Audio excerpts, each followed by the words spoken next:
Okay, welcome back. And this is the second session in theory of demand. Okay, we'll continue with the chapter. Okay, so in the first session of theory of demand, what all did we discuss? We discussed about the what is the definition of demand, right? If you remember, we discussed what is the definition of demand. Then we discussed what is market demand. Then what were the determinants of demand? That is where a number of determinants we discussed. Okay, the price of the own price of the commodity, then the prices of substitutes, and the prices of complements, income of the consumers, so on and so forth. Okay, in this session, what we'll do is we will continue our discussion. First, we will try to understand what is law of demand, then demand schedule. We will go ahead with what is how to draw a demand curve and calculate its slope.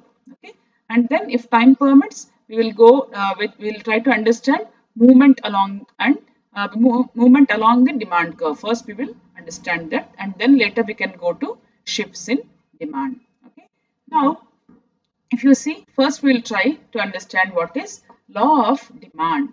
Law of demand, what does it say? In economics, the law states that all else being equal, which means keeping all other factors constant. We used one very fancy term for it, ceteris paribus, right? We use the word ceteris paribus. What does it mean? It means all other things being constant. Okay, as the price of a product increases, quantity demanded falls. Likewise, as the price of a product decreases, quantity demanded increases. There is a inverse relationship. We all experience this in our day-to-day lives, right? If price of something, of any commodity, it increases, the quantity that we demanded decreases, and the opposite is also true. So, what does it mean? What is the relationship between price and quantity demanded? There is a inverse relationship. Okay, there is a inverse relationship between quantity demanded and the price of any commodity. This is captured by this law, which is law of demand. Okay, this graphical representation we will see in the next slides. Okay, with this understanding of law of demand, we can just try to understand what is demand schedule. Okay, what you are seeing on your screen is a demand schedule. In the previous chapter also, we understood what is demand schedule, right? What is a schedule? Schedule is nothing but a tabular representation of any concept. Okay, showing the relationship between two variables. It's a tabular representation showing a relationship between two variables. Okay, what are the variables in a demand schedule? Price and quantity demanded. These two are the variables. Here our commodity is apple. Okay, what are you seeing here? At 100 rupees per kg, when the price is 100, quantity demanded is 200 units. When price decreases to 90, it is 300, 80, 400. Likewise, as the price decreases to 50, quantity demanded, it increases to 700. What is your observation here? As the price decreases gradually, here quantity demanded, it keeps increasing, right? So, there is a inverse relationship. This entire tabular representation is called a demand schedule. Okay. So earlier also we saw a schedule. What is that? Production possibility curve. For that we wrote a table which is called a schedule. Same thing. We will keep using this term schedule throughout our microeconomics, right? So schedule is nothing but a tabular representation. So earlier also we discussed what is quantity demanded. What is it? Is a specific quantity at a specific price. This idea it should be very clear for you. Okay, quantity demanded is nothing but at 100 rupees, 200 is the quantity demanded, which means it is a specific quantity demanded at a specific price by the consumer. Okay, now what is demand? Demand does not represent any specific quantity. It shows what is the behavior of consumers at different prices. Okay, it is not about specific quantity. Okay, what does demand schedule say?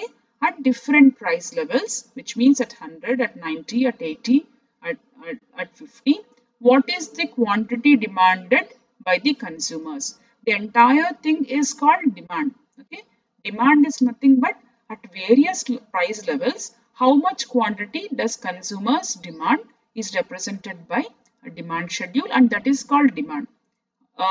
What is the quantity demanded? Quantity demanded is a specific demand at a specific price. This fine distinction all of you should understand. Okay.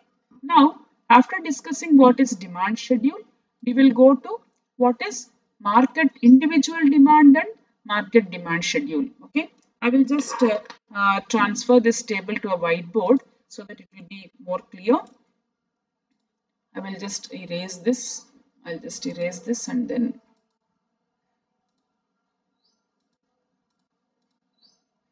okay. So okay, not this. I'll just take this table here. Okay, this is what I want to discuss with you. See here. Let us now try to understand what is individual demand schedule and market demand schedule. Okay, schedule we understood it's a tabular representation. Here if you see here price is given here 7, 6, 5, 4, 3, 2 are the prices per kg. Now this is our consumer who is Mr. A. There are two consumers in this market, Mr. A and Mr. B. We can have more than 2, 5, 10, 100, any number of consumers in the market. Okay. Now if you just observe what is the demand pattern by Mr. A. At 7 rupees per kg, the quantity demanded by Mr. A is 4. At 6, it is 6. At 5, it is 8. At 4, it is 10. So, as the price falls, he is demanding more and more quantity. Now, if you look at Mr. B, it's the same pattern. As the price falls, he is demanding more and more quantity. Only difference between Mr. A and Mr. B is the quantity that they are demanding is different at the same price level. At 7, Mr. A is demanding 4 units, whereas Mr. B is not demanding anything at all.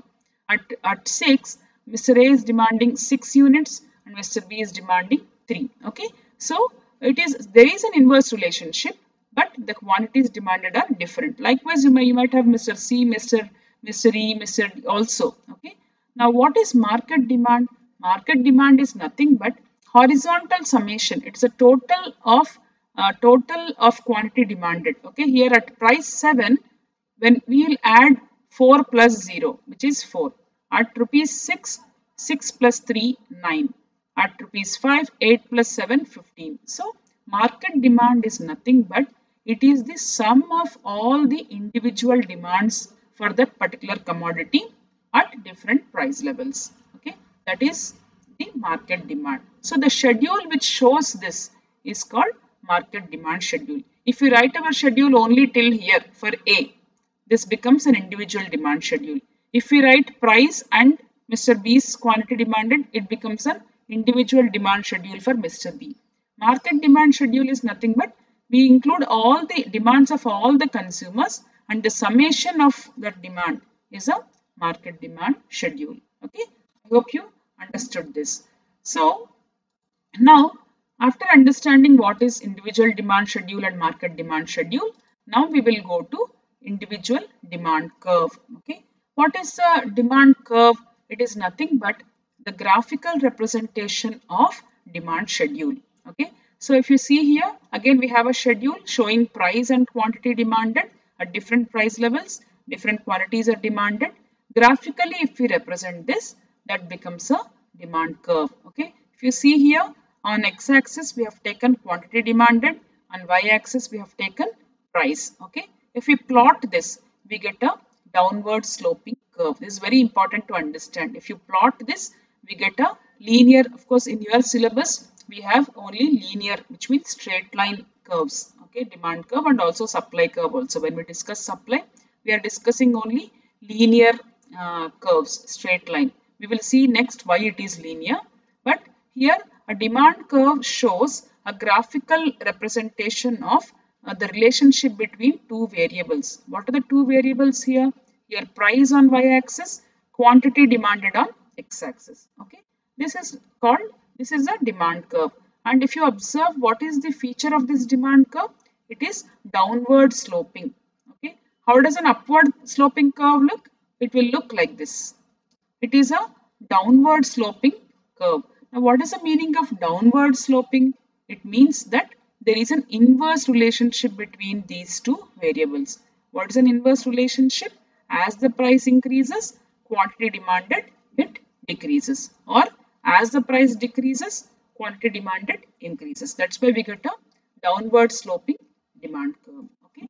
Now with this understanding, now we will try to see this.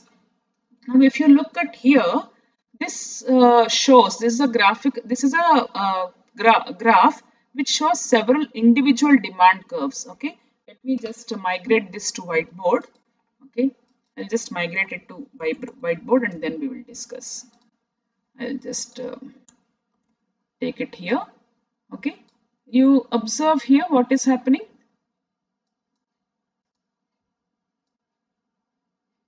Okay, now if you see here, there are individual demand curves, which means we just plotted like this for price and for A, and then for price and B, then we get this curve. Likewise, if you have another consumer C, we'll get this. Okay, now this is the market demand curve.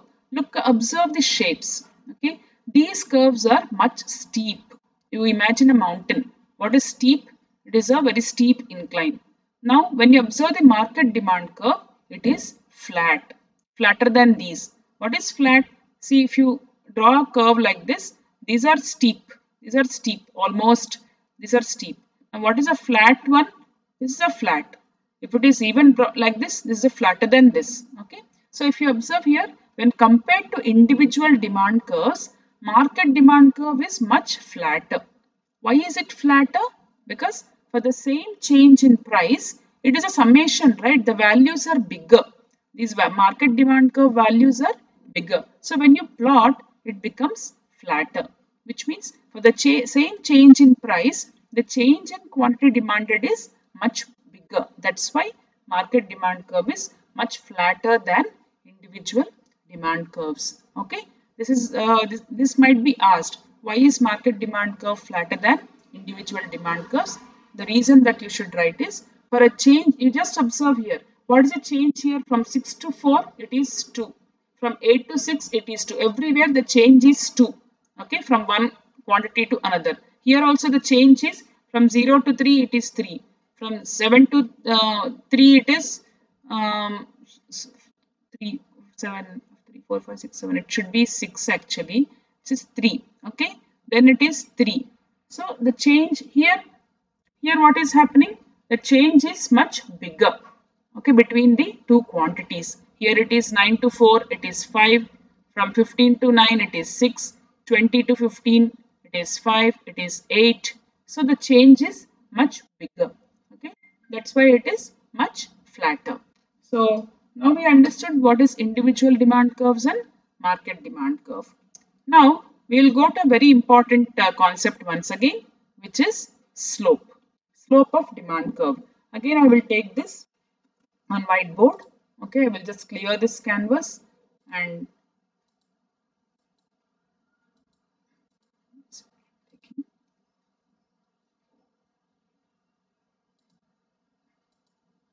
okay. Now I will just paste this here.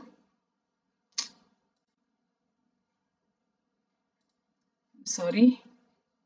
Okay. Now I will take this. Is it not getting cleared? Okay, let me just take this curve.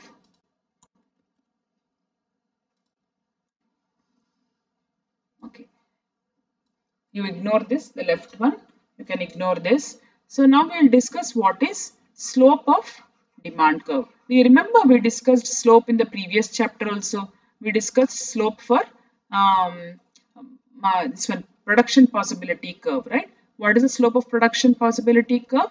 We thought it is marginal rate of transformation, right? Here also, how do we calculate slope of any curve? Slope is change in y-axis by change in x-axis. Now, what is taken on y-axis in demand curve? It is price. So, change in price. What is the symbol delta? Delta represents change. So, change in price by change in quantity demanded, because we are taking quantity demanded on x-axis. So, how do we calculate slope of demand curve? It is change in price by change in quantity demanded. Now in the graph given here, let us see how to calculate change slope. Okay. Now if you see here, when we go from what is change now here, let us take 2 points. How do we calculate slope? We take any 2 points on the curve. We take A and B. As we move from A to B on the curve, what is happening? At A, what are the coordinates? Price is 60 at A and quantity is 400, right? How do you see? You will drop this vertical here, horizontal here. Price is 60 and quantity is 400. Now, as you move down to B, what is the price here? It is coinciding 40. Now, here it is 800. So, what is a change? This is change in y-axis, which is from this point to this point, change in y-axis. From this point to this point, it is change in x-axis. So, how do you calculate slope of this demand curve now? Change in y-axis. What is change? Initial minus final. 60 minus 40. Here, 60 minus 40, which is 20. By what is here? From 400 it increased to 800, which means 800 minus 400, final minus initial, final minus initial, 40 minus 60, it is minus 20. Now here it is 800 minus 400, it is 400. So minus 1 by 20. Why are we getting minus here? Because there is an inverse relationship. Okay. Now you take any other point, you will still, suppose say I take C here, one more point. If you calculate slope between B and C, it will still be minus 1 by 20 because it is a constant linear curve. Okay. So slope, how do you calculate slope of the demand curve? Slope is change in price by change in quantity demanded. That is the slope of the demand curve. Okay. So I will just stop here. What all did we discuss today? We discussed what is law of demand, what is individual demand schedule and market demand schedule. Then we also discussed how to draw demand curve, and then why is demand curve downward sloping? Because of inverse relationship between price and quantity demanded. Then we also saw why is market demand curve flatter than individual demand curve. Then we came to calculation of slope of the demand curve. Okay, I will stop here. In the next session, we will discuss about movements and shifts of demand curve. Okay, so let us meet in the next session.